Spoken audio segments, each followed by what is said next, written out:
setiap salahku, kau jagalah, lindungilah, cintailah aku. La ilaha illallah, la ilaha illallah, la ilaha illallah, la ilaha illallah, la ilaha illallah, la ilaha illallah, la ilaha illallah, la ilaha illallah. Setiap detik yang berlalu, menghitung diriku, bertanya padaku, akankah sia-sia bila akhir waktu datang memanggilku. Kau jagalah, lindungilah, selamatkan aku.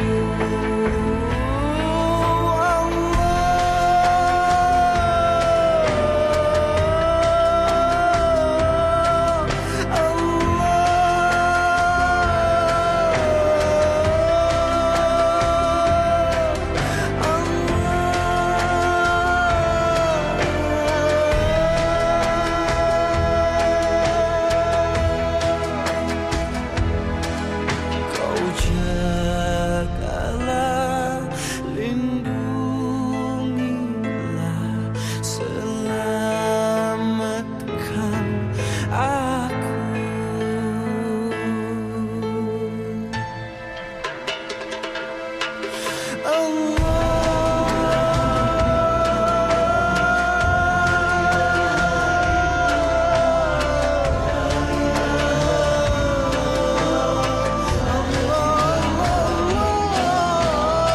Jagalah diriku, jagalah hidupku,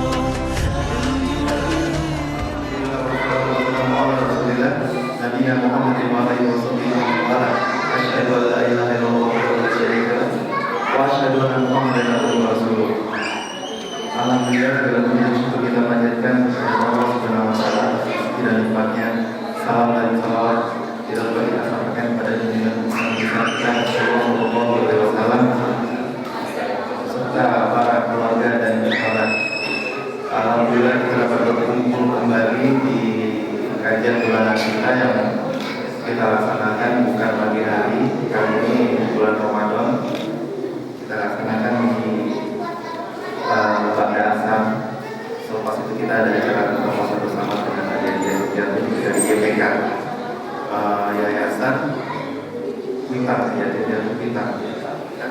Setelah ini mari kita langsung acara tausiah amalnya dari Ustaz Widi Kurnia yang dengan tema salah satu dosa plus penghapus pahala.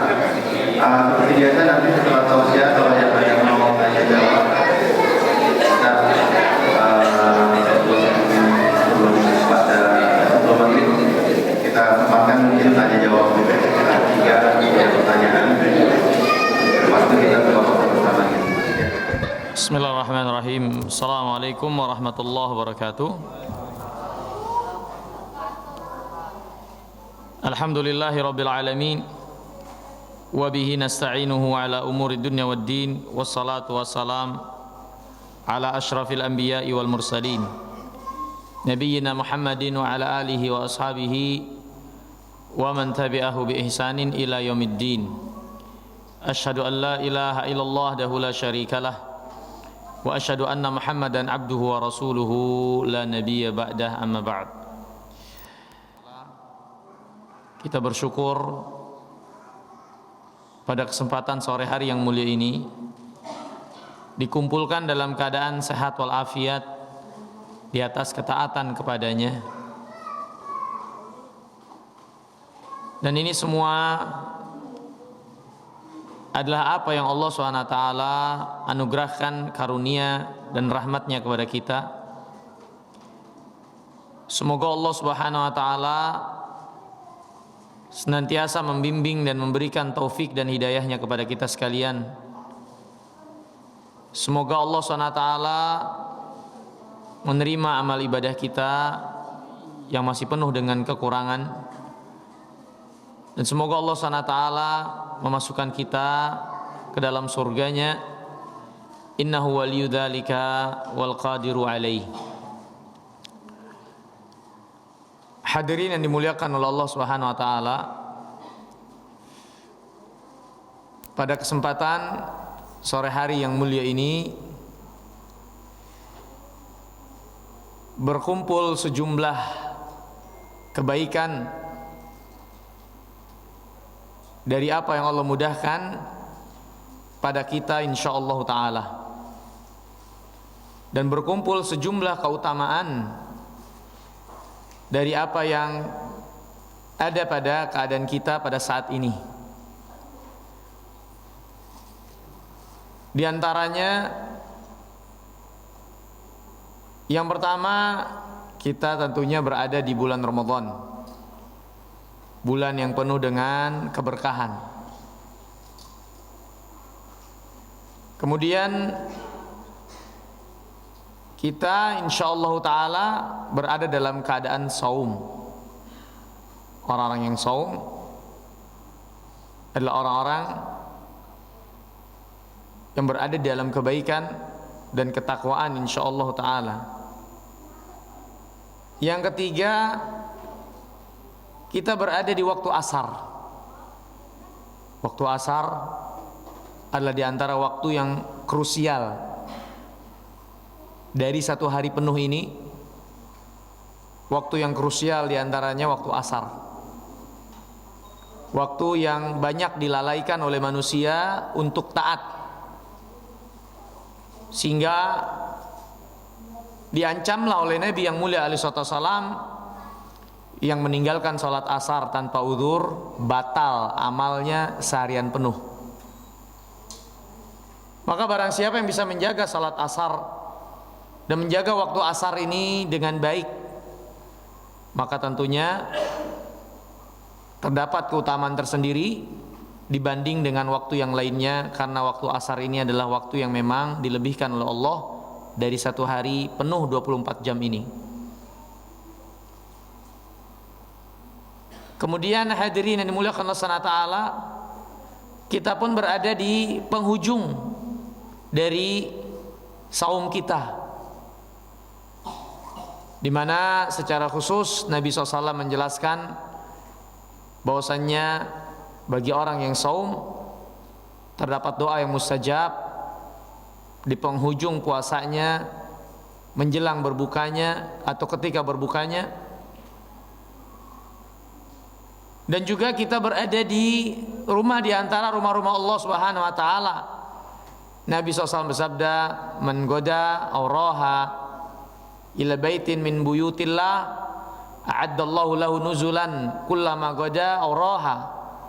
Siapa yang berjalan di pagi atau petang hari menuju rumah di antara rumah-rumah Allah, Allah sediakan baginya hidangan di surga setiap dia berjalan di pagi atau petang hari tersebut. Maka hadirin yang dimuliakan Allah Subhanahu wa taala, waktu asar pun adalah waktu diantara banyak manusia lalai darinya, sehingga ketaatan yang dilakukan ketika banyak manusia lalai, maka itu adalah ketaatan yang memiliki keistimewaan. Ketaatan yang dilakukan ketika banyak manusia lalai, itu adalah ketaatan yang lebih istimewa dari keadaan biasanya. Makanya Nabi SAW mengatakan, al-ibadah fil fitnah ka hijrati ilayya. Ibadah di tengah zaman fitnah seperti hijrah kepadaku. Ini ibadah di keadaan yang banyak fitnah, banyak manusia yang lalai dari agamanya, maka lebih istimewa daripada keadaan yang di tengah-tengah manusia yang mungkin banyak taat, cenderung taat kepada Allah Subhanahu wa taala. Tapi ibadah ketika kita atau banyak manusia lalai dari agamanya, dari Allah, maka terdapat keistimewaan bagi orang-orang yang berpegang teguh di sana. Seperti juga yang dikatakan oleh Nabi yang mulia alaihi salatu wassalam, bahwasanya di akhir zaman ketika Islam kembali menjadi asing, orang-orang yang berpegang teguh dengan agamanya, yang mengamalkan agamanya, mendapatkan pahala 50 kali lipat lebih dari orang yang mengamalkannya dari para sahabat Nabi yang mulia alaihi salatu wassalam. Yang menjelaskan kepada kita dan menunjukkan kesimpulan ibadah yang dilakukan ketika keadaan banyak manusia lalai, maka itu adalah ibadah yang istimewa. Makanya sholat subuh, sholat yang memiliki keistimewaan dalam pelaksanaannya. Sholat asar pun demikian, sholat isya pun demikian. Sholat yang banyak manusia melalaikan dari ibadah tersebut, maka ketika dilaksanakan dan orang-orang memberikan perhatian dalam ibadah di waktu itu, maka ini keistimewaan dan keutamaan yang besar. Maka hadirin yang dimuliakan Allah Subhanahu wa taala, apa yang disebutkan ini tidak lain adalah untuk mengingatkan nikmat Allah kepada kita, yang Allah anugerahkan kepada kita pada saat ini, belum lagi sebelumnya, belum lagi nanti insyaallah taala. Dan Allah telah berfirman, fadhkuru ala Allah la'allakum tuflihun. Ingatlah oleh kalian nikmat Allah Subhanahu wa taala agar kalian menjadi orang yang beruntung.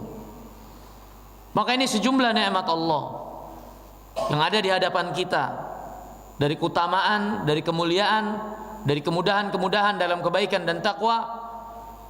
Maka sudah sangat pantas untuk kita senantiasa bersyukur dan memuji Allah, yang memang segala puji hanya milik Allah. Seluruh kebaikan dan puji-pujian dikembalikan kepada Allah Subhanahu wa taala sebagai pemiliknya yang memudahkannya. Maka kita bersyukur dengan keadaan kita yang ada pada saat ini. Semoga dengan rasa syukur kita yang tidak seberapa ini, Allah Subhanahu wa taala tambahkan untuk kita nikmatnya. Sebagaimana yang Allah Subhanahu wa taala firmankan, la in syakartum la azidannakum. Kalau kalian bersyukur, aku akan tambah nikmat itu kepada kalian. Maka ini yang kita harapkan, tambahan nikmat dari Allah Azza wa Jal, dari sedikit rasa syukur yang bisa kita persembahkan kepada Allah. Semoga Allah Subhanahu wa taala mengampuni kekeliruan, kesalahan dan kekurangan kita sekalian. Hadirin yang dimuliakan oleh Allah, pelajaran tema kita pada kesempatan sore hari yang mulia ini bertemakan penghapus dosa, melawan pembatal pahala. Penghapus dosa, pembatal pahala. Dosa dihapus, pahalanya hilang. Dosa dihapus, pahala hilang. Terus kita dapat apa? Dosa nggak dapat, pahala nggak dapat. Karena dosanya kehapus, pahalanya hilang. Ya. Penghapus dosa, pembatal pahala. Hadirin yang dimuliakan oleh Allah Subhanahu wa taala. Ini diantara bagian dari pokok agama yang Allah didik kita di atasnya. Di antara bagian pokok agama yang Allah didik kita di atasnya, yaitu apa? Allah mendidik kita dan mengajarkan kita di dalam beragama dilandasi dengan dasar harapan kepada Allah dan juga takut kepada Allah Subhanahu wa taala. Ya.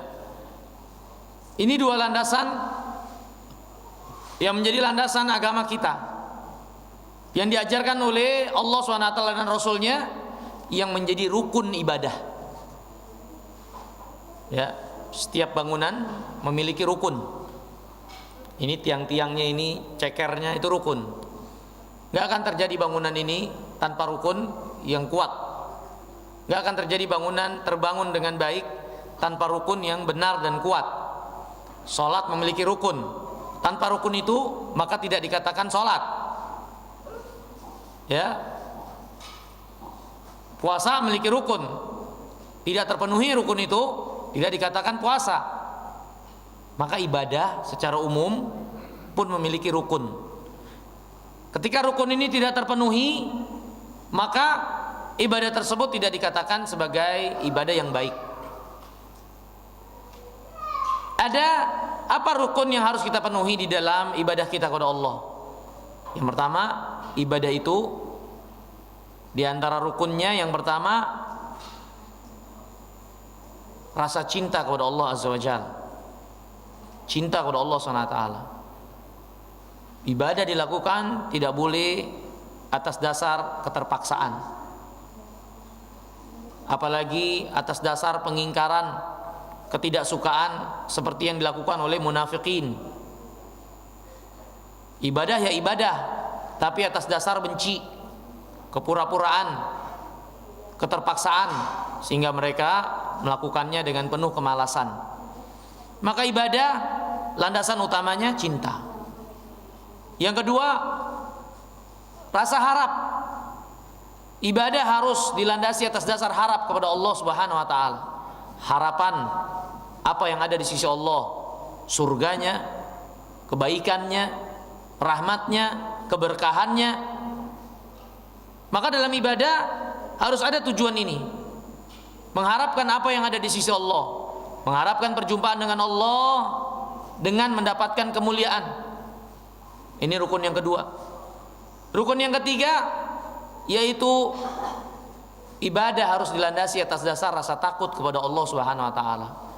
Takut akan api neraka, takut kemurkaan Allah, takut amal kita tidak diterima, takut akan amal yang batal karena kita melakukan amal ini jauh dari kesempurnaan dan tidak mengagungkan Allah sebenar-benar pengagungan. Kita diperintahkan oleh Allah untuk mengagungkan Allah. Tapi apakah kita sudah yakin penghambaan diri kita sesuai dengan keagungan yang Allah harus diagungkan dengannya? Sedangkan kita sadar ibadah kita masih penuh dan banyak sekali kekurangannya. Maka ibadah pun harus dilandasi rasa takut akan hal ini, sehingga kita tidak merasa cukup dengan apa yang kita lakukan dan terus memperbaiki dan terus istiqomah dalam beramal sampai akhir hayat kita. Inilah ibadah, 3 rukunnya. Rasa cinta, rasa harap, dan takut kepada Allah Subhanahu wa taala. Allah berfirman, "Wa minan nas man yattakhidhu min dunillahi andadan yuhibbunahum ka hubbillah walladzina amanu asyaddu hubban lillah." Ada di antara manusia yang menjadikan tandingan bagi Allah. Mereka cintai seperti mereka cinta kepada Allah. Adapun orang beriman, mereka sangat cinta kepada Allah SWT. Mereka mendahulukan cinta kepada Allah. Mereka sangat mencintai Allah dan tidak menyekutukan Allah dalam cintanya itu. Ini orang beriman. Orang-orang yang mencintai Allah Subhanahu wa taala, yang cinta kepada Allah Subhanahu wa taala. Kemudian Allah berfirman tentang para nabi dan rasul, innahum kanu yusari'una fil khairat wa yad'unana raghaban wa rahaba wa kanu lana khashi'in. Mereka para nabi dan rasul adalah orang-orang yang bersegera dalam kebaikan dan mereka berdoa, beribadah kepada kami dengan penuh harap dan takut, dan mereka orang-orang yang khusyuk dalam beribadah kepada kami. Maka inilah para nabi dan rasul yang ibadah mereka dipenuhi rasa harap dan rasa takut. Yang ibadah mereka, orang-orang beriman, adalah ibadah yang dipenuhi dengan rasa cinta. Maka sebagian para ulama mengatakan yang namanya ibadah adalah puncak kecintaan yang diiringi puncak perendahan diri dan ketundukan, itulah ibadah. Yang namanya ibadah adalah puncak kecintaan yang diiringi dengan puncak perendahan diri dan ketundukan kepada Allah, itulah ibadah. Seorang tidak dikatakan beribadah kepada orang lain, kepada selainnya yang dia cintai, kalau tanpa ketundukan. Seorang bapak cinta sama anaknya, cinta kepada istrinya, tapi tidak diiringi ketundukan, maka itu bukan ibadah. Ibadah pula kalau hanya berdasarkan ketundukan tanpa rasa cinta, itu pun bukan disebut sebagai ibadah. Seperti seorang karyawan yang dia bekerja, dia tunduk kepada perintah majikannya, bosnya, yang dia tidak lakukan itu dengan penuh pengagungan, tapi memang ini atas dasar pekerjaan, ya, bertukar manfaat dari tenaga dengan upah, maka itu bukan ibadah. Itu bukan ibadah. Ya, yang namanya ibadah adalah puncak kecintaan yang diiringi dengan puncak ketundukan dan perendahan diri kepada Allah SWT. Itulah yang namanya ibadah. Ya, itulah yang namanya ibadah. Dan para ulama memberikan ilustrasi rukun dari ibadah ini ibarat seekor burung, di mana rasa cinta menjadi kepala, harap dan takut menjadi sayap. Kalau ibadah hanya berdasarkan harap dan takut tanpa rasa cinta, maka ibarat burung tanpa kepala, pasti tidak memiliki arahan dalam ibadahnya. Tapi kalau ibadah itu hanya berdasarkan rasa takut saja, maka burung itu tidak mungkin akan terbang, dan ibadah tidak akan mungkin menjadi baik kalau ibadah itu hanya dasar rasa takut saja. Begitu pula dengan ibadah, kalau didasarkan hanya dasar rasa harap saja, sama. Orang ini pasti akan meremehkan di dalam ibadah dan tidak bersungguh-sungguh dalam ibadah, karena rasa harap yang begitu besar tanpa takut kepada Allah di dalam melanggar batasan-batasannya terutama. Nah, hadirin yang dimuliakan Allah Taala, para ulama mengatakan man abidallah bil hubbi wahdah fahuwa zindiq. Siapa yang beribadah kepada Allah hanya dengan rasa cinta, maka ini orang zindik. Orang-orang yang tertuduh dengan nifak, kemunafikan. Biasanya orang-orang seperti ini adalah orang-orang yang terjangkit penyakit tasawuf, yang mungkin pernah kita dengar, ibadah jangan minta surga, nanti kita kayak pedagang. Ibadah jangan takut neraka, sampai ada bait syair, ya Allah, kalau saya ibadah takut neraka, masukkan saya ke dalam neraka. Kalau saya ibadah pengen surga, jangan masukkan saya ke dalam surga. Karena ibadah yang pengen untung rugi seperti ini, ibadahnya pedagang katanya. Ibadah itu harus dasar cinta kepada Allah saja. Ini terjangkit penyakit zindik, kata para ulama. Barang siapa yang beribadah hanya atas dasar rasa takut saja, maka dia haruri. Orang-orang Khawarij yang suka mengkafirkan kaum muslimin yang melakukan dosa besar. Rasa takut mereka lebih dominan pada diri mereka, sehingga membawa mereka untuk berburuk sangka kepada Allah. Sampai pelaku dosa besar pun mereka gugurkan dari Islam dan keluar dari Islam. Ini orang-orang Khawarij yang suka bersikap keras, nggak jelas. Yang contohnya zaman kita mengkafirkan, menghalalkan darah kaum muslimin. Ini yang ibadahnya biasanya landasannya hanya rasa takut saja. Tapi barang siapa yang beribadah hanya dasar rasa harap saja, ini orang-orang murjiah, orang-orang yang akhirnya menyepelekan agama. Gampanglah, Allah kan Maha Penyayang. Yang penting hatinya, mau belangsak amalnya nggak ada masalah. Allah Maha Penyayang. Saya melakukan dosa nggak ada masalah, yang penting saya masih yakin.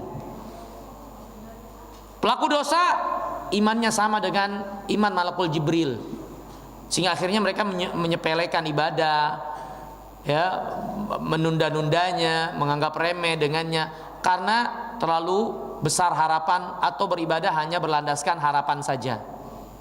Maka ibadah yang benar, kata para ulama, barang siapa yang beribadah kepada Allah dengan penuh rasa cinta, rasa takut dan rasa harap, itulah seorang mukmin yang bertauhid.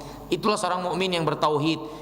Di atas dasar itulah ibadah kepada Allah kita tegakkan, atas dasar rasa harap, sehingga kita tidak berburuk sangka kepada Allah dan penuh dengan antusias di dalam beribadah dan semangat, atas dasar rasa takut, sehingga kita tidak merasa ujub, membusungkan dada dengan ibadah sedikit yang baru kita lakukan yang gak ada artinya apa-apa, merasa memberi dalam ibadah kepada Allah karena tidak memiliki rasa takut dalam ibadah.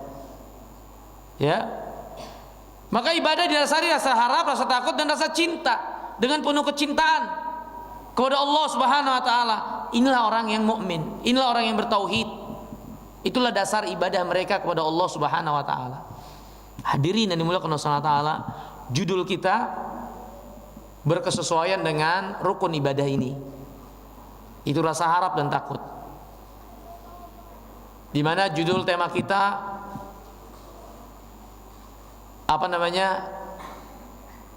membebaskan apa tadi? Amal yang menggugurkan dosa, penggugur dosa, penghapus pahala. Iya, maksud saya. Penggugur dosa melawan penghapus pahala. Bahwasanya di dalam agama kita dididik untuk itu. Punya rasa harap, juga punya rasa takut. Di sana ada amalan-amalan yang dijadikan oleh agama ini dapat menggugurkan dosa. Tapi jangan pernah merasa aman. Bahwasanya ada juga perbuatan-perbuatan yang dapat menghapuskan pahala. Bahkan bukan hanya menghapuskan, tapi juga dapat mengeluarkan seorang dari agamanya, membatalkan keimanannya, membatalkan keislamannya. Maka hendaklah seorang dalam beragama penuh rasa harap dan rasa takut. Rasa harap ketika dia beramal dengan amal-amalan yang dijanjikan menghapuskan dosanya.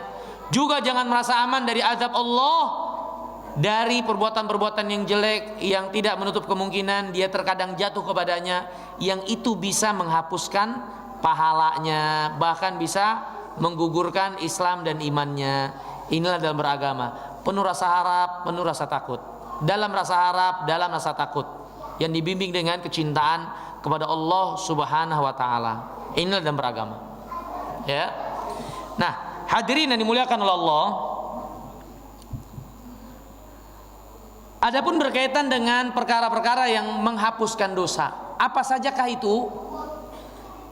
Maka ada beberapa perkara, kurang lebih 10 yang bisa disebutkan pada kesempatan kali ini, mungkin secara ringkas, perkara-perkara yang dapat menghapuskan dosa, yang menuntut kita untuk tidak berputus asa dari rahmat Allah dan tetap jaga asa, jaga harapan itu. Betapapun keadaan kita, tetap jaga harapan untuk berbaik sangka kepada Allah. Mudah-mudahan yang kita lakukan menghapuskan dosa-dosa kita. Apa saja dalam agama ini yang dijanjikan akan menghapuskan dosa itu? Yang pertama tentunya tidak lain dan tidak bukan adalah taubat. Taubat kepada Allah SWT. Bahkan taubat ini bukan hanya dapat menghilangkan dosa-dosa yang kecil, dosa yang besar, bahkan syirik sekalipun. Jika seorang benar bertaubat kepada Allah dari dosa-dosanya termasuk kesyirikan, Allah ampuni. Allah ampuni dan gak ada yang menghalanginya dari ampunan Allah kalau dia benar-benar bertaubat. Apa itu taubat? Taubat itu kembali kepada Allah, menyesali perbuatan dosa, kembali kepada Allah, bertekad untuk memperbaiki di kemudian hari. Itu taubat. Ya, kembali kepada Allah, mengingat Allah, takut kepada Allah dari kekeliruan dosa yang dilakukan, dan bertekad untuk memperbaiki diri di kemudian hari, menyesali perbuatan dan bertekad untuk menyesali perbuatan dan bertekad untuk memperbaiki kesalahan yang telah dilakukan. Itu taubat. Itu namanya taubat. Yang semua itu tentunya dilakukan karena Allah Subhanahu wa taala. Ya. Allah berfirman, "Qul li ibadiyalladzina asrafu ala anfusihim la taqnatu min rahmatillah innallaha yaghfirudz dzunuba jami'an." katakan kepada hamba-hambaku yang melampaui batas dalam dosa kepada diri mereka sendiri. Perhatikan hadirin di sini. Perhatikan, kata Allah, illadzina asrafu ala anfusihim, yang melampaui batas kepada dirinya sendiri. Jadi dosa yang dilakukan itu bukan buat siapa-siapa, kembali kejelekannya kembali kepada diri kita sendiri. Kejelekan yang kita lakukan pada hakikatnya bukan untuk siapa-siapa, apalagi kepada Allah. Kita tidak akan bisa sampai kepada suatu puncak sekalipun untuk bisa memberikan mudarat kepada Allah, mengurangi apa yang ada di sisi Allah, nggak bisa. Keburukan yang dilakukan, dosa yang dilakukan, nggak lain kembali kejelekannya kepada diri kita. Lihat kata Allah, alladzina asrafu ala anfusihim, yang melampaui batas kepada dirinya sendiri, bukan buat orang lain. Hatta kita berbuat jelek kepada orang lain, pada hakikatnya kejelekan itu buat kita sendiri. Allah berfirman, man amila salihan falinafsih wa man asa fa'alaiha. Siapa yang beramal baik, amal baiknya akan kembali kepada dirinya. Siapa yang beramal jelek, kejelekannya akan kembali kepada dirinya, bukan buat orang lain. Bukan buat orang lain sejatinya, hakikatnya. Maka dosa-dosa itu semua, kesyirikan, kekufuran, maksiat, dosa-dosa besar, pada hakikatnya itu keburukan buat kita sendiri, bukan buat orang. Walaupun ada orang yang terugikan, hakikatnya kejelekan itu buat kita, dan kita menanggung kejelekan yang menimpa orang lain itu. Tapi kata Allah, barang siapa yang melampaui batas terhadap dirinya sendiri, jangan putus asa dari rahmat Allah. Allah akan ampuni dosa semuanya. Allah ampuni dosa semuanya, yang bertobat tentunya. Yang nggak bertobat, kalau kesyirikan, dia bawa ke hadapan Allah, nggak akan ada ampunan selama-lamanya. Kalau selain kesyirikan, maka itu di bawah kehendak Allah. Bisa Allah ampuni, atau bisa juga Allah timpakan siksa dari dosa yang dia lakukan. Ya, Allah Subhanahu wa taala berfirman, alam ya'lamu annallaha huwa yaqbalu taubata an ibadihi. Tidakkah mereka tahu Allah itu menerima taubat dari hamba-hambanya? Allah menerima taubat dari hamba-hambanya. Ya. Maka enggak ada yang menghalangi seorang untuk diterima taubatnya oleh Allah, enggak ada. Maka jangan putus asa dari rahmat Allah. Taubat itu menghapuskan dosa.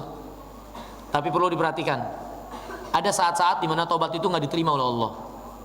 Ada saat ketika taubat itu enggak diterima oleh Allah. Kapan taubat enggak diterima? Yang pertama berkaitan dengan keumuman semua orang. Taubat tidak diterima ketika matahari sudah terbit dari tempat terbenamnya, dari barat. Ketika matahari terbit dari barat, dan pasti akan terjadi sebagaimana dikabarkan oleh Nabi, taubat gak akan diterima oleh Allah. Siapapun yang bertobat gak akan diterima. Yang kedua, berkaitan dengan masing-masing pribadi seseorang. Taubat tidak akan diterima ketika nyawanya sudah di kerongkongan, dalam keadaan sakaratul maut baru taubat, gak diterima. Nabi SAW bersabda, innallah yaqbalu taubatal abdi malam yugorgir. Allah akan menerima taubat hambanya selama nyawanya itu belum sampai kerongkongan. Ini selama belum sakaratul maut, masih Allah terima taubatnya. Tapi kalau sudah sakaratul maut, dia baru taubat, taubatnya gak akan diterima oleh Allah Subhanahu wa taala. Ya. Maka ini hadirin dan muhammad sallallahu alaihi wasallam, taubat menghapuskan dosa. Kata Nabi, at-taib minadz-dzambi kaman la dzambalah. Orang yang bertobat dari dosa seperti orang yang enggak punya dosa. Dan bulan Ramadan di antara penamaan yang disebutkan para ulama adalah bulan taubat. Bulan taubat. Makanya di antara yang dijanjikan oleh Allah SWT pengampunan dosa-dosa bagi orang yang ibadah di bulan Ramadan, orang yang saum, orang yang sholat, orang yang mendapatkan malam Lailatul Qadar dengan ibadah, dijanjikan dengan ampunan. Maka ini waktunya taubat. Pintu taubat lagi dibukakan. Rahmat Allah seluas-luasnya. Neraka jahanam ditutup serapat-rapatnya. Maka kesempatan untuk banyak bertobat. Nabi SAW sendiri bertobat kepada Allah SWT seharinya sampai 100 kali, seharinya sampai 100 kali. Dan taubat kepada Allah perlu kita juga garis bawahi, bukan hanya kewajiban orang yang dosa atau yang merasa berdosa, tapi kewajiban setiap mukmin setiap saat. Allah berfirman, ya ayyuhalladzina amanu tubu ilallah, wahai orang beriman, taubatlah kepada Allah. Ini nggak ada kaitannya sama dosa. Allah perintahkan kita untuk taubat. Ini segera kembali kepada Allah, terus berada di jalan Allah, perbaiki kembali amal-amal kita. Taubat itu kewajiban setiap saat, bukan hanya ketika kita merasa sudah berbuat dosa. Salah. Dia kewajiban orang yang merasa tidak berdosa, apalagi yang dia setelah melakukan dosa. Dan kata Nabi, at-ta'ib minadz-dzambi kaman la dzambalah. Orang yang bertobat dari dosa seperti orang yang tidak berdosa. Maka ini yang pertama yang menghapuskan dosa, taubat. Yang kedua yang menghapuskan dosa yaitu istighfar, minta ampun kepada Allah. Apa beda istighfar sama taubat? Apa beda istighfar sama taubat? Setiap taubat adalah istighfar, tidak setiap istighfar itu taubat. Taubat kita minta ampun kepada Allah karena Allah menyesali perbuatan dan bertekad untuk tidak mengulangi lagi di kemudian hari. Adapun istighfar, minta ampun kepada Allah, minta ampun atas dosa-dosa yang pernah dilakukan yang menimbulkan dosa. Maka taubat itu bagian dari istighfar, tapi istighfar tidak bagian dari taubat. Taubat lebih besar, lebih umum dari sekedar istighfar. Istighfar itu minta ampun, ya, minta ampun. Hadirin yang dirahmati dan dimuliakan Allah SWT, Nabi SAW bersabda, kullu bani Adam khotta'un. Setiap anak Adam itu melakukan dosa atau kesalahan. Dan sebaik-baik yang berbuat dosa adalah orang-orang yang bertaubat, orang yang minta ampun kepada Allah, orang yang bertobat kepada Allah. Hadirin yang dimuliakan Allah, inilah keadaan diri kita sebagai manusia. Yang jadi masalah bukan kita tidak berbuat dosa, tapi yang menjadi kepentingan bagaimana kita bertobat dan minta ampun ketika kita berbuat dosa. Karena nggak ada satupun di antara kita yang nggak salah, nggak ada di antara kita yang bebas dari kesalahan, nggak ada. Sehingga kalau kita cari orang yang bebas dari kesalahan, dia nggak ada. Hanya Nabi SAW yang maksum, terpelihara dari kesalahan. Kita nggak terpelihara dari kesalahan. Maka bukan perkara yang menjadi masalah kita nggak berbuat dosa. Kita pasti berbuat dosa, suka atau tidak suka, sedikit atau banyaknya, kita bakal berbuat dosa. Tapi yang membedakan dan menjadikan kemuliaan seseorang bukan karena dia berbuat dosanya, tapi karena dia kembali dan minta ampunnya kepada Allah Subhanahu wa taala. Itu yang menjadi perbedaan dengan yang lainnya. Lihat iblis dengan Adam. Iblis berbuat dosa, Adam berbuat dosa. Siapa yang Allah muliakan? Iblis atau Adam? Adam yang Allah muliakan. Sama-sama berbuat dosa. Tapi masalahnya, kenapa Adam yang dimuliakan, iblis tidak? Adam bertobat, minta ampun kepada Allah. Adam bertobat, minta ampun dan mengakui dosanya. Iblis tidak. Karena iblis melakukan dosa atas dasar kesombongan, merasa dirinya nggak salah. Allah yang salah nyuruh dia sujud sama Adam. Dia nggak salah karena dia nggak mau sujud sama Adam karena merasa dia lebih baik dari Adam. Iblis melanggar perintah Allah, itu dosa. Tapi iblis nggak merasa dia berbuat dosa, karena dia lakukan itu atas dasar sombong. Jadilah dia hina sehina-hinanya. Adam berbuat dosa, tapi Adam sadar dia itu berbuat dosa. Dia insaf, mengakui diri telah melakukan pelanggaran. Hancur hatinya dan dia bertobat minta ampun kepada Allah. Adam Allah muliakan, iblis Allah hinakan. Maka ini hadirin contoh buat kita. Kita ini anak Adam. Anak Adam pasti berbuat dosa dan kesalahan. Yang jadi masalah kita terus terperosok dalam dosa dan kesalahan, atau kita mau memperbaiki dengan istighfar dan taubat. Kemuliaan ada ketika kita istighfar dan taubat. Tapi terus menerus dan tenggelam dalam dosa, ini dapat membuat kita jadi terhina seperti terhinanya iblis laknatullah alaih. Ya. Maka ini pilihan di depan kita. Mau jadi iblis atau mau jadi anak cucu Adam. Mau jadi pengikut iblis atau jadi anak cucu Adam yang penuh dengan keinsafan, mengakui dosa dan kesalahan serta kelemahan diri, yang pastinya berbuat kekeliruan kepada Allah SWT atau yang lainnya, ya. Kemudian hadirin yang dimuliakan oleh Allah, yang ketiga diantara penghapus dosa, amal soleh. Amal soleh. Nabi yang mulia alaihi wasallam bersabda dalam hadis yang sahih, kata Rasulullah SAW, salat 5 waktu, satu Jumat ke Jumat yang lainnya, dari satu Ramadan ke Ramadan yang lainnya, akan menghapuskan dosa di antara keduanya selama ditinggalkan dosa besar. Selama ditinggalkan dosa besar.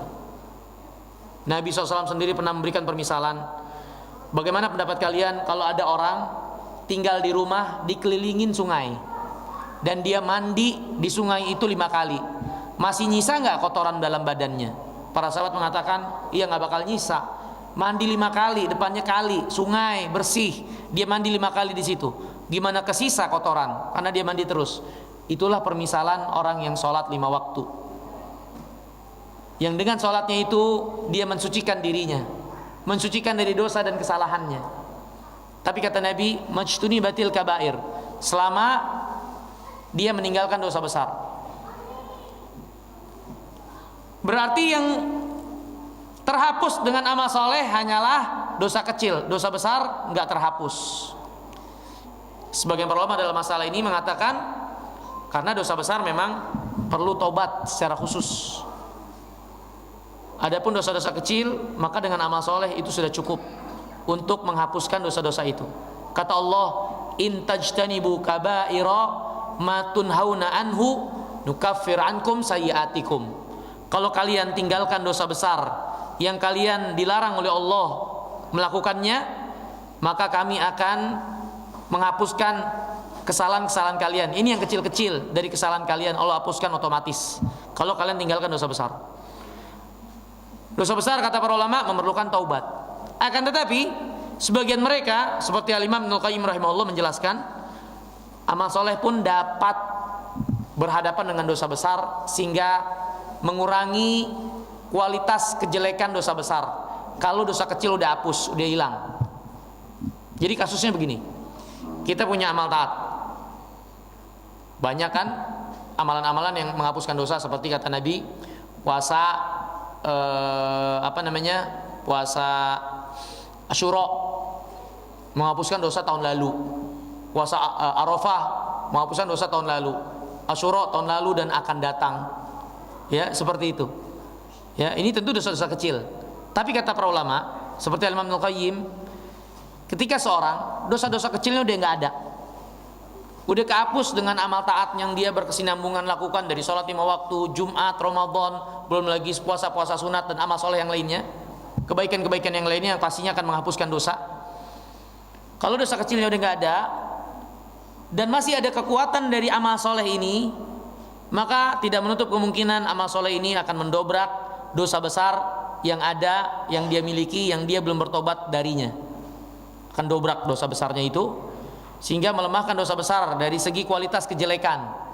Dan tidak menutup kemungkinan ketika dosa kecilnya dia nggak ada lagi dan terus tidak ada, amal solehnya terus dilakukan, akhirnya dosa besar pun terlumpuhkan dengan kebaikan-kebaikan yang dia lakukan dari amal solehnya. Bisa terlumpuhkan dengan syarat dia dengan baik melaksanakan kewajiban-kewajiban dari amal solehnya tersebut. Pernah ada pada zaman Nabi SAW seorang rajin ibadah, yang wajib dan yang sunat termasuk sholat-sholat yang dia lakukan, tapi dia masih suka melakukan dosa. Dan dosa ini bukan dosa yang remeh. Dilaporkan kepada Nabi SAW. Maka kata Nabi SAW, tamna'uhu ma taqul, akan menghalanginya apa yang kalian katakan itu. Ini akan menghalanginya dari dosa-dosa yang dia lakukan. Amal soleh yang dia lakukan itu akan menghalanginya dari dosa-dosa yang kalian laporkan itu. Makanya hadirin yang dimuliakan Allah Subhanahu wa taala, orang yang konsisten dalam amal taat, maka secara alamiah dia akan tinggalkan keburukan-keburukan itu, walaupun mungkin sedikit demi sedikit. Bahkan kalau konsistennya itu sangat berkualitas dari amal taatnya, tidak menutup kemungkinan yang namanya keburukan dengan mudah untuk dia tinggalkan. Karena yang namanya kebaikan akan melahirkan kebaikan. Dan setiap lahir kebaikan yang lainnya, akhirnya yang namanya keburukan akan kalah dan terdominasi. Dan akhirnya akan hilang. Maka hadirin yang dimuliakan Allah Subhanahu wa taala, bagi barang siapa yang merasa susah, sulit meninggalkan kejelekan, cobalah untuk banyak melakukan kebaikan. Cobalah untuk banyak melakukan amal saleh. Amal saleh itu akan menjauhkan kita dari kejelekan. Cobalah baik-baik dalam melakukan amal saleh dan konsisten, akan menjauhkan kita dari kejelekan. Allah berfirman, inna salat tanha anil fahsya wal munkar. Salat meninggalkan atau menjauhkan seorang dari perbuatan keji dan munkar. Lihat puasa yang disyariatkan oleh Allah kepada kita, menjauhkan dari keburukan, jelas sekali. Kalau saja kita mau mengambil faedah dengan baik dari puasa ini. Contoh kecil, bukan maksud untuk menyindir atau lain-lain. Contoh kecil, rokok. Orang yang akalnya sehat sepakat jelek. Dan sebagian orang merasa susah, nggak bisa ninggalin rokok, ya. Mendingan dia nggak makan nasi daripada nggak ngerokok. Mendingan nggak makan 3 kali sehari daripada nggak ngerokok 3 slop sehari.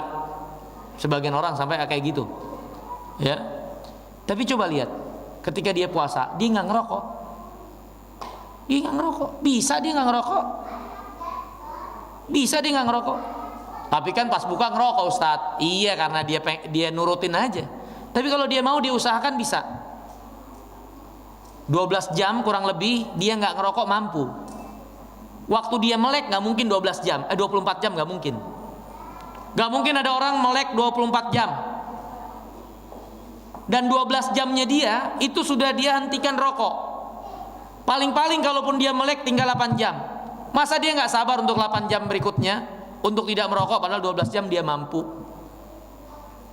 Padahal dia juga bisa untuk siasati. Misal contoh, dia sahurnya menjelang subuh.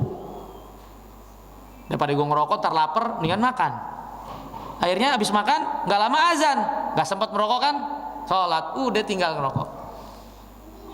Pas buka dia sibuk sama buka, habis buka segera sholat, habis sholat makan, habis makan sibukkan diri dengan apa yang bisa dia sibukkan diri dengannya. Dia kunyah kayak apa aja, sabar tinggal 4 jam lagi, 3 jam lagi. Dia tunggu jam 9 dia ngantuk tidur. Habis isya dia tidur habis isya dia sholat, habis sholat dia tidur capek. Dia nggak mungkin kan ngerokok sambil tidur, ya kan? Nggak mungkin ngerokok sambil tidur. Jam 9 dia udah tidur. Pagi bangun kayak gitu lagi. Menjelang subuh dia sahur, nggak ada waktu buat ngerokok. Hilang ngerokok lama-lama, insya Allah taala. Jadi nggak ada alasan. Nggak bisa saya tinggalin rokok. Bukan nggak bisa, nggak mau. Kalau mau bisa, insya Allah taala. Asal kita atur, manage saja dengan baik, mudah insya Allah taala. Ya. Itulah kebaikan, menghapuskan dosa, bukan hanya ngapusin dosa, ngapusin kesalahan-kesalahan yang kita lakukan, kejelekan-kejelekan yang biasa kita lakukan. Bisa. Ya, nih ibu-ibu puasa diajarin jaga lisan. Jaga lisan. Orang yang puasa, kata Nabi Allah Yahya, orang yang puasa itu ibarat orang yang bawa minyak wangi, taruh di kantong, minyak wanginya nggak kelihatan, wanginya membuat kagum orang-orang di sekitar. Itulah perumpamaan orang yang puasa. Minyak wanginya taruh di kantong, nggak kelihatan, tapi wanginya membuat kagum orang yang di sekitar. Itulah yang diinginkan dari syariat ini di dalam syariat puasa itu. Ini orang yang berpuasa, puasanya tuh nggak ada yang tahu. Dia puasa atau enggak, nggak ada yang tahu. Hanya dia dan Allah Azza wa Jalla. Seperti minyak wangi yang dia kantongin, nggak ada yang tahu. Tapi yang diharapkan dari orang yang puasa, seperti orang yang ngantongin minyak wangi itu, minyak wanginya nggak ketahuan, puasanya nggak kelihatan, tapi tercermin dari puasanya kata-kata yang baik,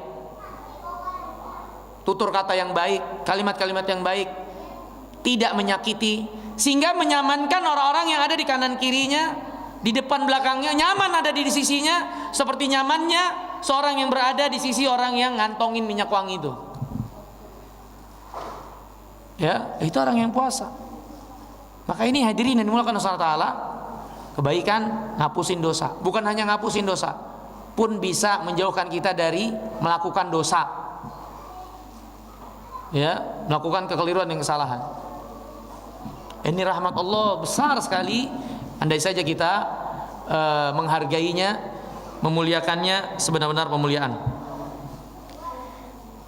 Kemudian yang keempat, di antara yang dapat menghapuskan dosa, al-iqab minallah, hukuman dari Allah. Hukuman dari Allah Subhanahu wa taala. Ya. Bukan, maksudnya bukan hukuman. Ya, hukuman nanti ada. Doanya orang-orang beriman, doanya kaum muslimin satu dengan yang lainnya, ini manfaat. Ya, ini manfaat. Ya. Kita saling mendoakan satu dengan yang lainnya. Maka ini diantara sebab dosa kita terhapus. Misal seorang berdoa, Allah maghfir lil muslimin wal muslimat. Ya Allah, ampuni orang beriman, orang Islam laki-laki dan perempuan. Maka semua orang Islam laki-laki dan perempuan dapat doa ini. Dapat doa ini. Ya. Jadi orang beriman itu saling memberikan manfaat. Orang beriman itu saling berkaitan dan saling memberikan manfaat. Doa mereka satu dengan yang lainnya bermanfaat. Ini diantara yang akan menghapuskan dosa. Makanya hadirin yang dimuliakan Allah Subhanahu wa taala, punya teman Islam, punya teman beriman, maka hargai, muliakan, hormati. Itu yang diperintahkan oleh Islam. Karena bisa jadi doa mereka lah yang menggugurkan dosa kita. Doa mereka lah yang akhirnya menggugurkan dosa kita, membuat dosa kita jadi hilang. Karena doa mereka. Karena doa mereka. Ya. Nabi yang mulia alaihi wasallam bersabda, "Ma min muslim aw ma min mayyitin yusolli alaihi ummatun minal muslimin yablughuna mi'ah kulluhum yashfa'un illa syufi'a fih." Tidak ada satu mayit mati kemudian didoain 100 orang Islam dengan penuh keikhlasan, melainkan doanya itu bermanfaat buat si mayit. Ini hadirin yang dimuliakan Allah Ta'ala. Penting dan bergunanya punya teman-teman yang beriman. Jadi kalau kita mati ada yang doain. Ya. Bukan malah nungguin di luar masjid, bawain bendera kuning sama berhentiin mobil doang kalau kereta jenazah lewat. Yang paling penting doanya. Dan itu ketika sholat jenazah. Ya. Maka doa mereka bermanfaat untuk kita ketika kita mati. Doa sesama kaum muslimin satu dengan yang lainnya. Ya. Yang kelima, di antara yang dapat menghapuskan dosa juga, amal yang dilakukan oleh seorang yang telah meninggal dunia, seperti sedekah yang sifatnya jariah, yang masih terus bermanfaat. Yang masih terus bermanfaat. Misal contoh, ketika kita masih hidup, ya,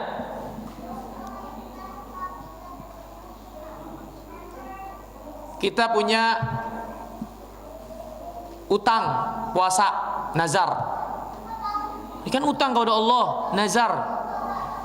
Kita nggak bisa bayar, keburu meninggal dunia. Ahli waris kita puasa buat kita. Ini bermanfaat dan itu ngampunin dosa juga. Ya, jadi yang kelima ini suatu amal taat yang dilakukan untuk si mayit dari yang dibenarkan oleh syariat.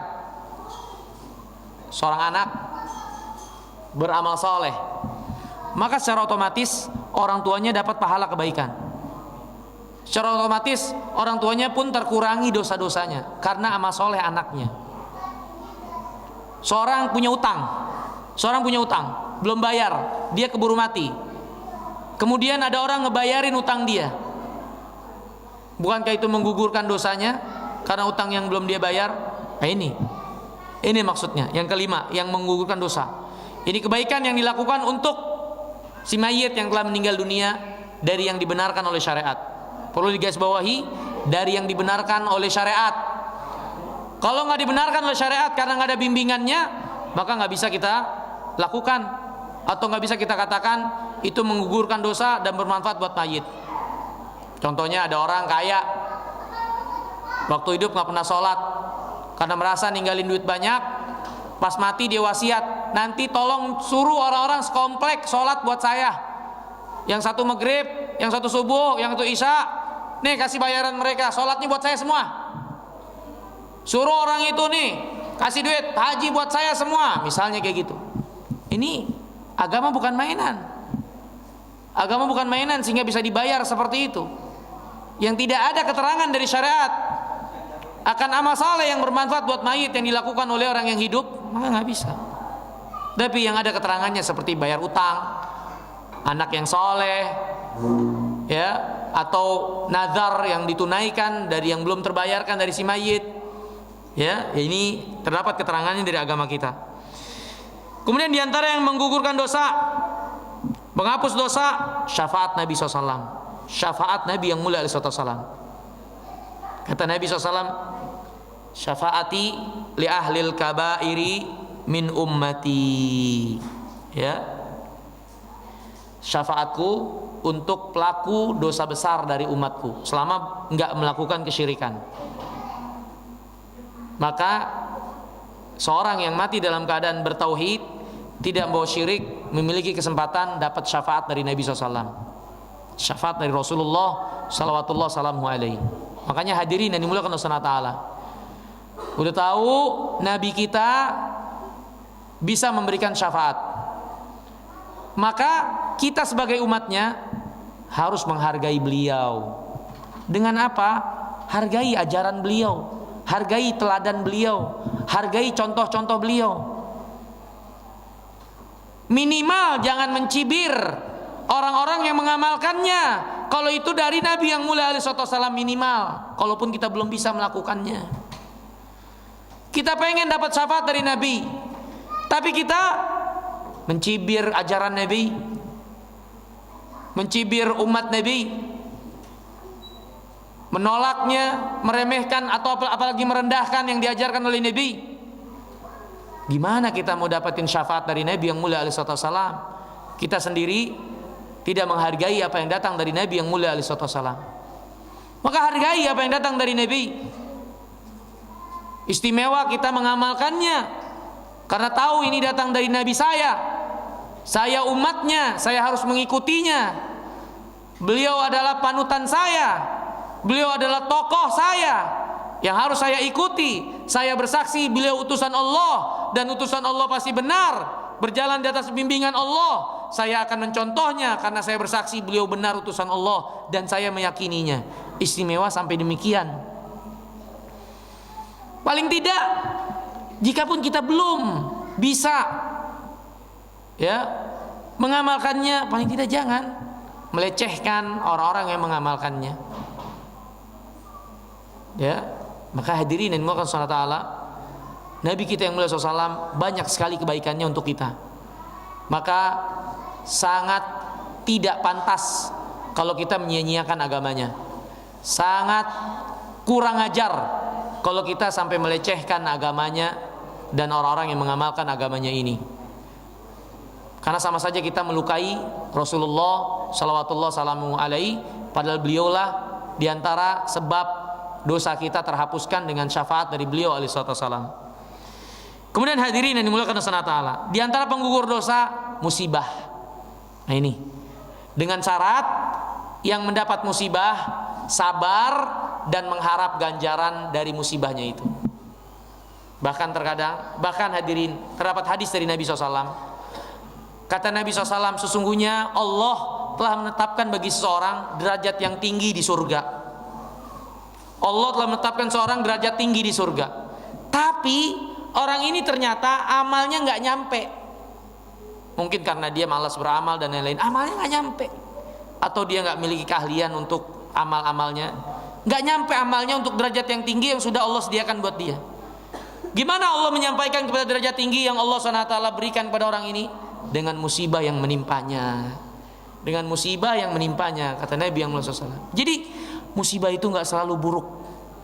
Iya mungkin buruk untuk kita, tapi dari sisi Allah nggak ada keburukannya. Allah tidak menimpakan musibah kecuali kebaikan dan puji-pujian yang kembali kepada Allah.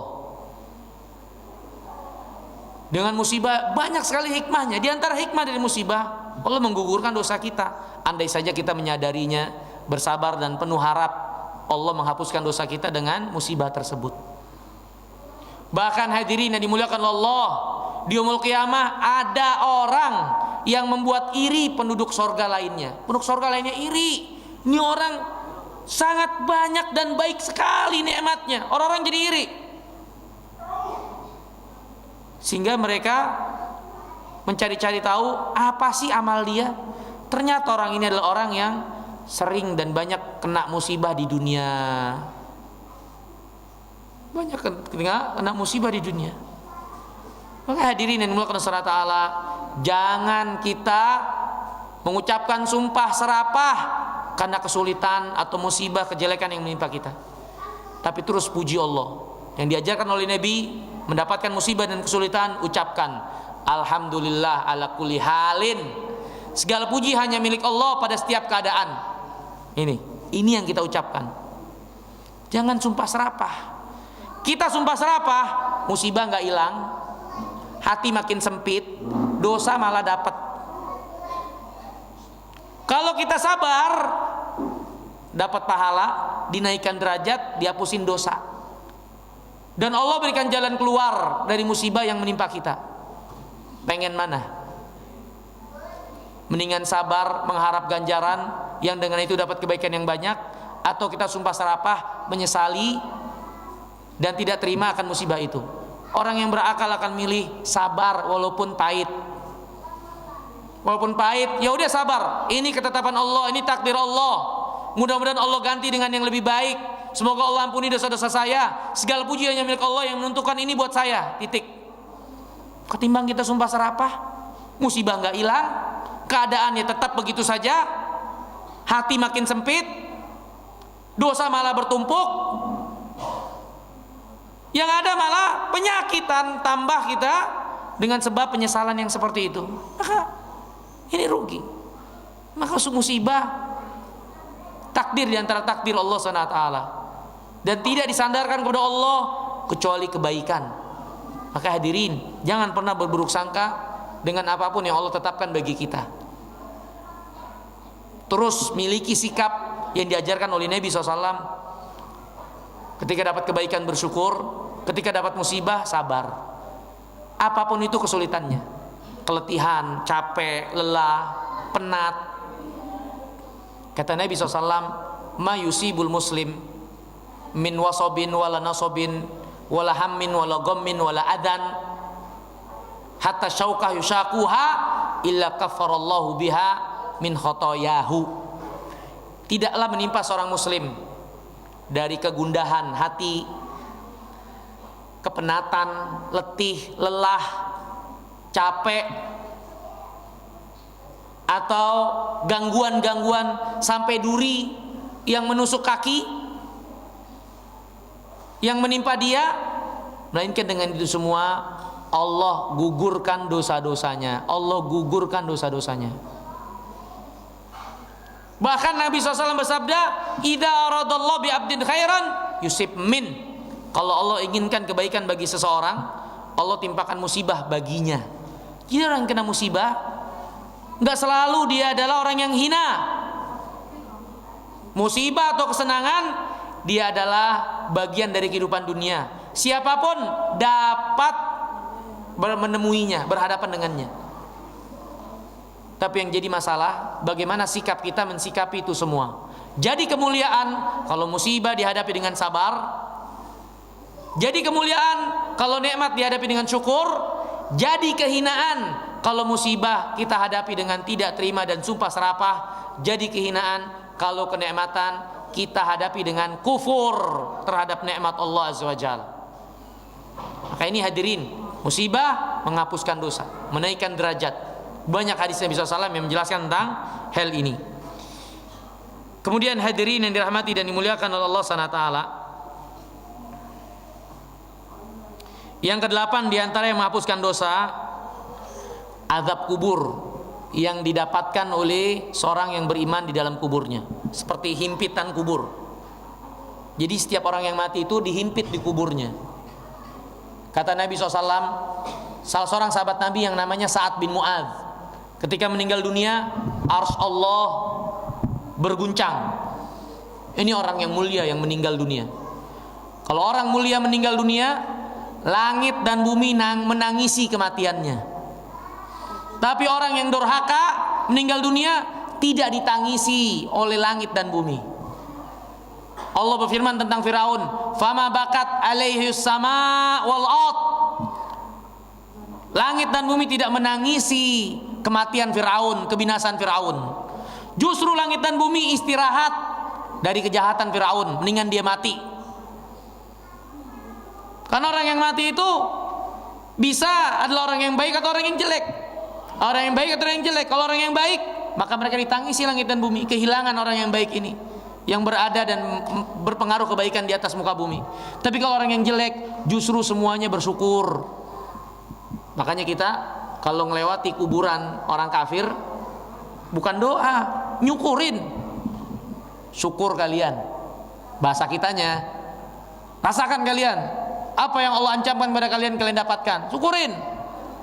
Kita jadi selamat dari kejelekannya. Ya, itu yang diajarkan oleh Nabi kita yang mulia alaihi salam. Ya. Nah, hadirin yang dimuliakan Allah Subhanahu wa taala, bagi orang beriman, azab kubur termasuk himpitan kubur. Sa'ad bin Mu'adz, kata Nabi, yang ketika mati arsy Allah berguncang. Ketika dikubur tetap mengalami himpitan kubur. Himpitan kubur. Gimana enggak rentak kita dihimpit di kubur? Rentak tahu ya Pak? Ya. Kata Nabi kalau ada yang selamat dari himpitan kubur, tentu Sa'ad bin Mu'adz orangnya. Tapi Sa'ad bin Mu'adz aja nggak selamat, gimana kita? Tapi himpitan kubur bagi seorang mukmin akan menjadi penggugur dosa-dosanya. Bahkan azab kubur yang mungkin, naudzubillah, diterima oleh orang yang beriman, yang mati dalam keadaan bertauhid, tidak berbuat syirik, maka azab kuburnya adalah azab kubur yang akan meringankan dosa dia dan azab dia di akhirat kelak. Dan azab kuburnya nggak seperti azab kubur orang kafir yang selama-lamanya. Azab kubur mereka mungkin sementara, sesuai dengan kadar dosa mereka. Tapi yang namanya azab tetap azab, nggak boleh kita nantangin dan merasa kebal dan kuat untuk menghadapinya. Tapi bagi orang beriman, Allah khususkan dan istimewakan mereka. Azabnya itu bisa menjadi penggugur dosa mereka. Ya. Kemudian diantara penggugur dosa juga kata para ulama, ahwal yaumil qiyamah wa qarbiha wa syadaidiha. Kengerian hari kiamat, padang mahsyar, berlumur keringat karena matahari didekatkan 1 mil, hiruk pikuk, mata ditajamkan, telinga juga dipekakan, yang jauh dapat melihat yang jauh, dapat mendengar yang paling jauh, dalam keadaan telanjang kaki, telanjang badan, tidak berkhitan. Dikumpulkan manusia dari awal sampai akhir di satu padang datar berwarna perak keputih-putihan, nggak ada tanjakan, nggak ada turunannya, datar. Matahari didekatkan, hiruk pikuk yang sangat penuh dengan ketakutan, sampai-sampai karena saking huru-haranya orang nggak saling lihat-lihatan. Ini kan pada telanjang tuh, nggak saling lihat-lihatan, apalagi selfie-selfian, nggak ada. Semua berat mikirin urusan masing-masing. Nah, ini keberatan-keberatan yaumul qiyamah, ini diantara yang kata para ulama menggugurkan juga kesalahan, akhirnya meringankannya. Ya. Yang ke-10 diantara yang menggugurkan dosa, rahmat Allah azza wajal. Rahmat Allah subhanahu wa ta'ala kepada orang beriman luas, di akhirat terutama. Satu rahmat Allah subhanahu wa ta'ala sudah turunkan di dunia. Nabi SAW mengatakan Allah menjadikan rahmatnya jadi 100, bukan menunjukkan pembatasan, ya. Yang dengan 100 ini satu Allah turunkan di dunia. Yang dengan satu rahmat yang Allah sudah turunkan ini, seekor kuda ketika melangkah di bawah ada anaknya dia berhati-hati. Seekor singa tidak makan anaknya sendiri. Dengan satu rahmat itu. Dengan satu rahmat itu orang kafir dikasih makan. Dengan satu rahmat itu nggak ada satupun yang lewat dapat rezeki dari Allah Subhanahu Wa Taala. Sampai orang kafir bahkan dikasih ulur, bahkan mereka dikasih lebih dunianya. Dengan rahmat Allah Subhanahu Wa Taala yang luas satu. Yang jadi perebutan kita di dunia sampai sikut-sikutan, ada yang bunuh-bunuhan, ada yang saling fitnah, berebutan satu rahmatnya ini yang ada di dunia. Allah simpan 99, yang 99 itu Allah khususkan untuk orang-orang beriman. Maka rugi kalau kita melewatkan yang 99 nanti. Yang satu saja ini kita rasakan nikmatnya besar, nikmatnya manisnya besar, manfaatnya besar, baru satu. Maka kalau kita korbankan yang satu, lalaikan yang 99, ini kita kurang berakal. Akal kita kurang sehat. Kita korbankan yang satu, kita mati-matian untuk yang satu, peras keringat banting tulang untuk yang satu, sampai menyia-nyiakan yang 99 nanti. Ini benar-benar kelewatan. Benar kelewatan. Tapi yang benar adalah jadikan rahmat yang satu yang Allah turunkan ini sebagai kendaraan mencapai ke yang 99 itu. Jadikan rahmat yang satu yang sudah Allah bagikan di sini menjadi kendaraan kita, wasilah kita sampai ke yang 99 sana. Dan rahmat Allah Subhanahu wa taala luas. Para malaikat sendiri berkata, "Rabbana wasi'ta kulla syai'in rahmatan wa ilma." Ya Allah, rahmatmu luas, meliputi segala sesuatu. Begitu juga dengan ilmumu ya Allah. Persaksian para malaikat yang tentunya paling mengenal Allah dari kita. Ya. Katakan rahmat Allah sangat luas. Maka hadirin yang dimuliakan Allah Subhanahu wa taala, jangan putus asa rahmat Allah. Ini beberapa perkara yang dapat menggugurkan dosa. Maka orang beriman adalah orang yang paling beruntung. Kalaulah saja mereka mengetahui keimanan mereka itu dan menghargainya. Mereka pertahankan, mereka perbaiki, ya, mereka kembali jaga, mereka rawat. Jangan disia-siakan. Inilah 10 perkara kurang lebihnya yang menjamin bagi mereka dengan keimanan mereka akan ampunan dari Allah Subhanahu wa taala. Maka dalam agama kita enggak mudah untuk mengkafirkan orang Islam, enggak mudah untuk mengkafirkan orang beriman, enggak mudah untuk memvonis orang beriman dengan vonis kafir atau vonis kamu neraka, kamu enggak bakal diampuni. Enggak mudah untuk melakukan seperti itu. Ini adalah perbuatan yang justru dimurkai oleh Allah. Lihat, ini baru 10, belum yang lainnya. Keadaan-keadaan yang tidak menutup kemungkinan rahmat Allah yang akan menghapuskan dosa-dosanya orang-orang beriman. Bisa dari diri kita sendiri, dari orang lain, dari luar kita, bahkan dari Allah Azza wa Jalla. Tentu dari Allah itu yang lebih berharga dan lebih besar lagi yang kita harapkan. Dari diri kita sendiri, amal saleh, taat, taubat, istighfar. Dari orang lain, doa-doa mereka atau yang bermanfaat dari amal saleh yang diperuntukkan. Dari luar kita, doanya para malaikat termasuk. Dan yang lebih besar dari itu semua, rahmat Allah Subhanahu wa taala. Ini beberapa perkara yang dapat menghapuskan dosa.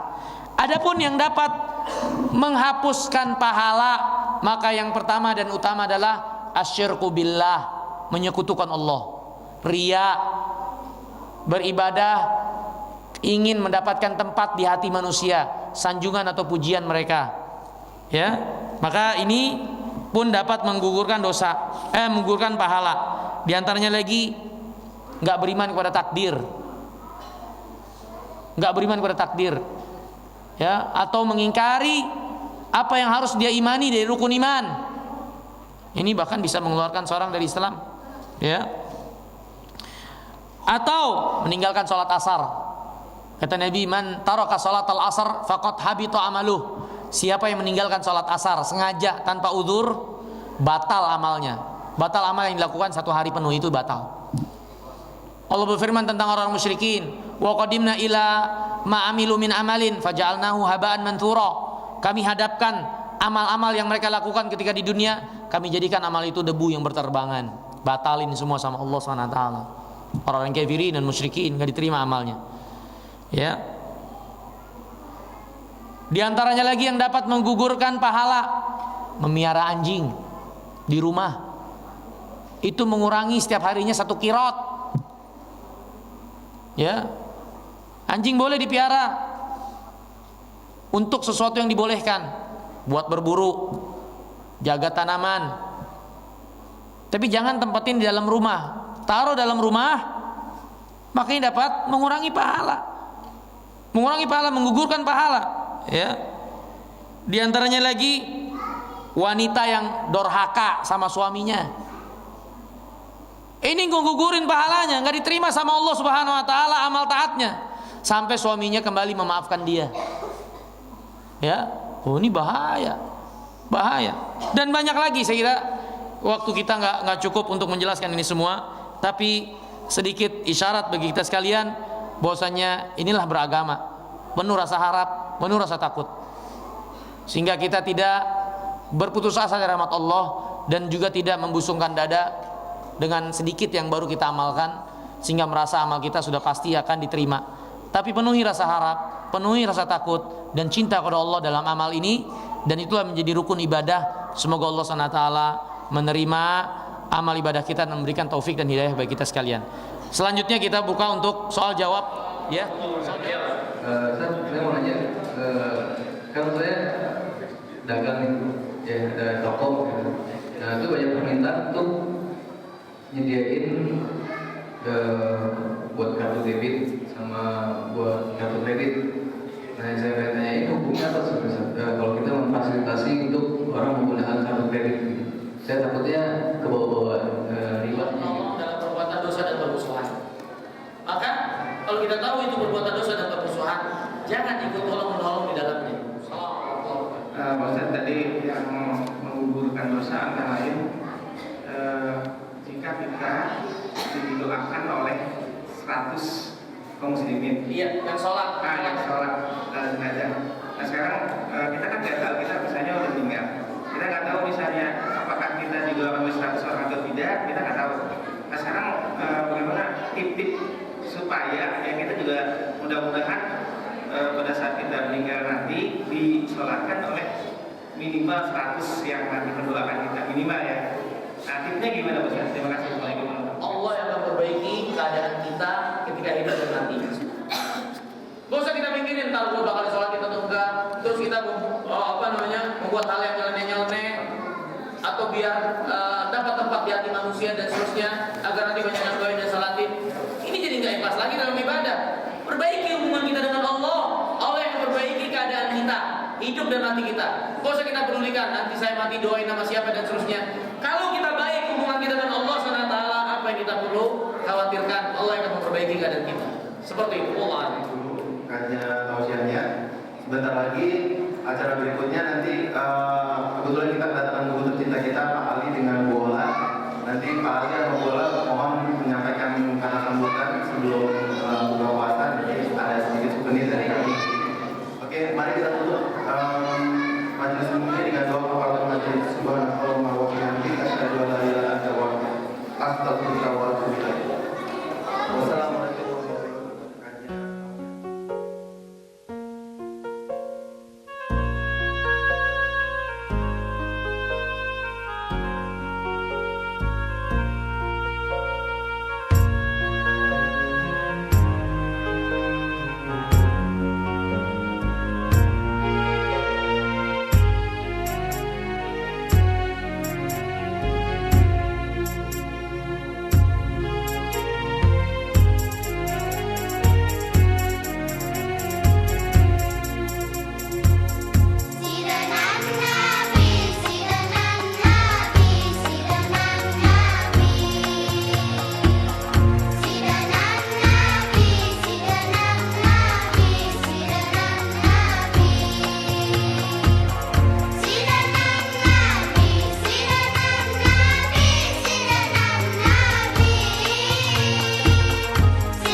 فخرا للبنت بملبس وما به تحلت من حلي إنما فخر الفتاة بالعلوم والآداب لا بالجمال والحرير والذهب لا بالجمال والحرير والذهب سيدنا النبي سيدنا النبي سيدنا النبي سيدنا النبي سيدنا النبي سيدنا النبي سيدنا النبي سيدنا النبي سيدي محمد آمين قطبي حبيب النبي سيدي محمد آمين قطبي حبيب النبي سيدنا النبي سيدنا